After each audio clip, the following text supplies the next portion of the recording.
नमस्कार, मैं हूं समीक्षा मिश्रा और आप देख रहे हैं दिल्ली क्राउन टीवी। एक बार फिर से लेकर आई हूं मैं आपके लिए आज की मुख्य खबरें।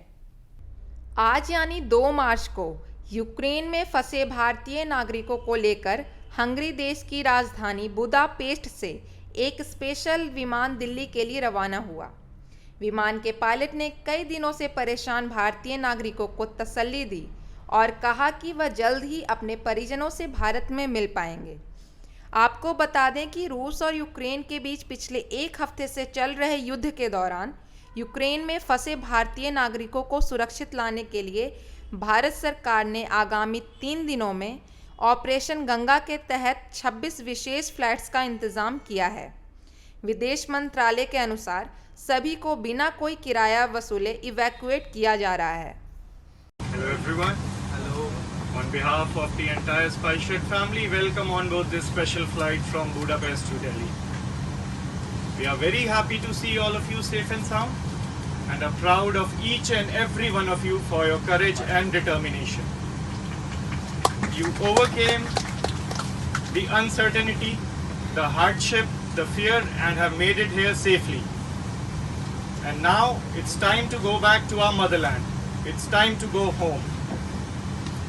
We'll take about 9 hours to reach Delhi, which includes a fueling stop in Kutaisi, Georgia. So sit back, relax, sleep, de-stress, enjoy the flight and get ready to meet your families. Jai Hind.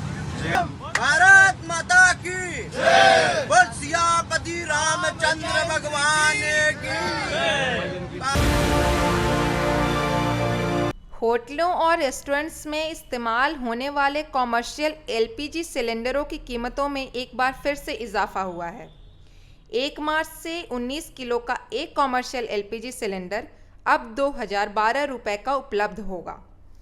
आपको बता दें कि दिसंबर 2021 के बाद यह कीमत अधिकतम है। दिसंबर 2021 में एक कॉमर्शियल एलपीजी सिलेंडर की कीमत 2101 रुपये थी।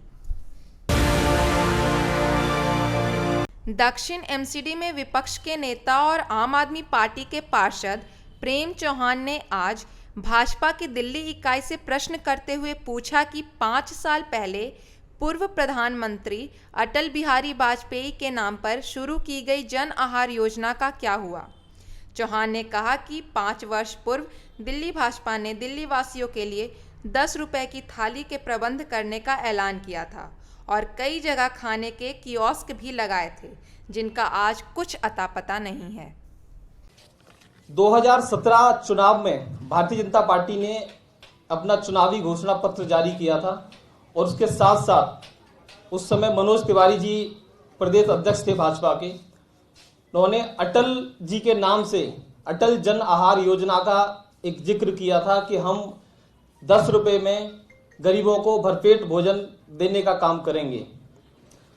2017 के लास्ट में दिसंबर में एक काउंटर रखा गया, हर जोन में एक एक काउंटर रखा गया, कियोस्क रखा गया और फिर अगले साल जब बजट आया उसमें इसकी वाहवाही भी करी। बाकायदा इन्होंने अपने बजट भाषण में वाहवाही की कि हमने जो कहा वो किया। हम भारतीय जनता पार्टी से जानना चाहते हैं, दिल्ली की जनता जानना चाहती है कि ये जो काउंटर था, जो कियोस्क था, वो कियोस्क अब कहाँ है। पहले 2017 में आपने एक कियोस्क बनाया, वहां पे काउंटर बनाया कि गरीबों को खाना दिया जाएगा, गरीबों को बताया, उसको जोर शोर से प्रचार किया। फिर उस काउंटर को आपने कबाड़ बनाया और कबाड़ बना के आज वो काउंटर कहाँ है वो भारतीय जनता पार्टी को भी नहीं पता। दिल्ली भाजपा के अध्यक्ष आदेश गुप्ता ने केजरीवाल सरकार द्वारा खोले गए एक और नए शराब के ठेके को सील कर दिया। लाजपत नगर में स्थित इस नए ठेके को सील करने के बाद आदेश गुप्ता ने कहा कि केजरीवाल सरकार ने लोगों के साथ विश्वासघात किया है और जगह जगह निजी कंपनियों के नए शराब के ठेके खुलवा दिए हैं। आपको बता दें कि केजरीवाल सरकार की नई आबकारी नीति पिछले साल नवंबर के महीनों में लागू की गई थी और तभी से भाजपा की दिल्ली इकाई इस नई आबकारी नीति का कड़ा विरोध करती आ रही है। हमने जब दिल्ली के अंदर केजरीवाल ने कहा कि हम नई शराब की नीति लाएंगे, तभी हमने विरोध किया था। हमने कहा केजरीवाल जी ऐसा मत कीजिए आप, क्योंकि हर घर में नल से पानी पहुंचाने का वादा किया था। आपने कहा था हर घर में हम सीवर का कनेक्शन दे देंगे ताकि लोगों को साफ पानी मिले, पानी का प्रदूषण नहीं हो। आपने ये भी कहा था हम लोगों को डीटीसी की परिवहन व्यवस्था से जोड़ देंगे ताकि लोगों को सड़कों पर परेशानियां नहीं उठानी पड़े।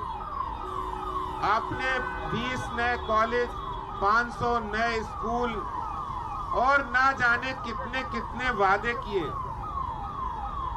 लेकिन अफसोस कि जब आप मुख्यमंत्री बने, जब आपको दिल्ली के लोगों ने सर आंखों पर बिठाया, तो आखिर आपने दिल्ली के लोगों के साथ ये छल क्यों किया है, ये विश्वासघात क्यों किया है? आज यानी बुधवार को उत्तरी दिल्ली के नरेला क्षेत्र में एक प्लास्टिक फैक्ट्री में भीषण आग लग गई। आग इतनी बेकाबू थी कि उसको बुझाने के लिए 14 दमकल की गाड़ियां बुलानी पड़ी। प्लास्टिक का सारा सामान जलकर राख हो गया, लेकिन किसी के हताहत होने की खबर नहीं है।